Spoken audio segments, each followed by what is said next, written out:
I give the floor to the representative of Russian Federation. Благодарю вас.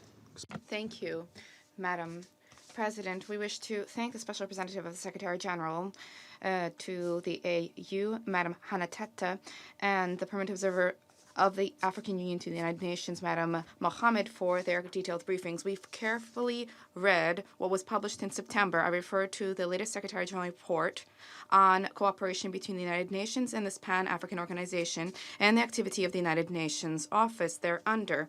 We fully support what has been set out in this document, namely the intent to further bolster the strategic partnership on questions of peace and security in Africa. Indeed, those challenges faced by Africa and faced by the international community make it necessary to pool efforts and to harness the comparative advantages of regional organizations. We welcome the visible reinforcement of the initiatives of the African players in this realm, including through the creation of the African Peace and Security Architecture. We believe that an effective means of surmounting security challenges lies in the African solutions to African problems approach. We believe that cooperation between the United Nations and African regional organizations should hinge on adherence to Chapter 8 of the United Nations Charter. It is important that each specific instance have its specific solution vis-a-vis a solution to crisis settlement tailored specifically to local features. We believe that in most instances, regional actors are best informed vis-a-vis situations in their realms of responsibility.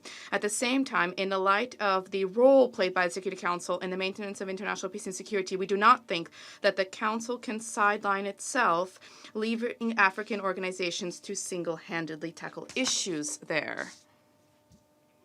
We understand the concerns of our African partners vis-a-vis providing resources for African peace support operations. It is important to continue to enhance predictability, reliability, and flexibility vis-a-vis the financing of African operations and joint missions. We stand ready to continue to engage in constructive dialogue in preparing Security Council resolutions on African peacekeeping. We have noted the significant focus in the Secretary General's report, the focus on the initiative to end armed conflict in Africa by 2020. We fully support this initiative. We welcome the decision of the African Union Assembly to proclaim 2020 the year of this African initiative. We see meaningful potential in stepped-up cooperation between the Security Council and the African Union Peace and Security Council. A good opportunity to synchronize timepieces, so to speak, to harmonize agendas is provided by the annual joint meetings of the two councils, the most recent of which was held in Addis Ababa last week. I wish to take this opportunity to voice gratitude to the African Union for their warm hospitality. We also view as valuable the recently organized events in the capital of Ethiopia, the visit to Juba.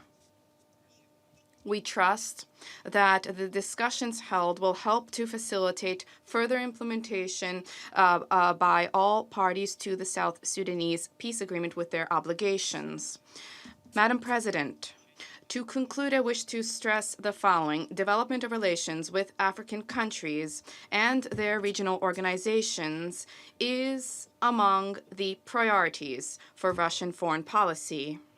On many issues, on the regional and global agendas, our positions are close or united entirely. This has clearly been demonstrated during last week's first ever Russia-Africa summit held in Sochi. We firmly focusing on the implementation of the outcomes of the summit, including vis-a-vis the creation of a permanent mechanism for dialogue and partnership, and revitalization of mutually beneficial cooperation with African states and regional organizations. We hope to secure support in this from African states and regional organizations. Thank you for your attention. I thank the representative of Russian Federation for his statement.